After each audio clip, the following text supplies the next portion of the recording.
Money laundering is big business in Canada. CSIS estimates that between 45 billion and 113 billion is laundered through the country every year. Why?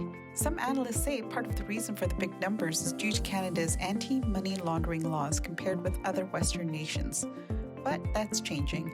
Last year, the Financial Transactions and Report Analysis Centre of Canada, FINTRAC, announced enhanced anti-money laundering and anti-terrorist financing requirements. For money service businesses, MSBs, such as Telpay, these rules mean more stringent requirements for KYC, Know Your Client. What is KYC? The term KYC, Know Your Client, is nothing new for almost any financial services provider who's been in the industry for the past 20 plus years.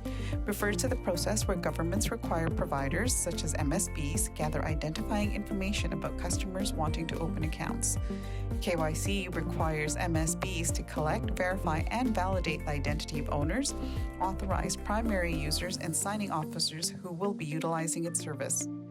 Enhanced KYC now requires MSBs to collect the names and addresses of all beneficial owners, direct or indirect, who control 25% or more of the companies that use its service, or who are the trustees and known beneficiaries and settlers of a trust. We know it can be difficult to determine who owns 25% or more of a company, so let's break down a couple of scenarios. In this first example, we have a business owned by a direct owner and a company. This is New Age Therapy. New Age Therapy is owned by Jane and Turning Leaf. Jane owns 30% of New Age Therapy, together with Turning Leaf, which owns the remaining 70%. Turning Leaf is also owned by Mary Smith. So, Jane directly owns 30% and Mary indirectly owns 70%. Jane and Mary are both beneficial owners because they each own 25% or more of New Age Therapy.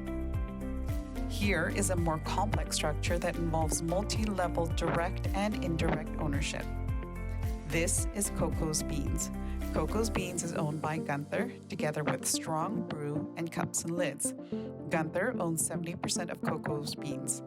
A 10% stake in Coco's Beans is owned by Strong Brew, which is owned by Rachel, who also owns Cups and Lids. Cups and Lids owns 20% of Coco's Beans. Also, Rachel owns 80% of Cups and Lids, along with her partner Monica, who owns the remaining 20%.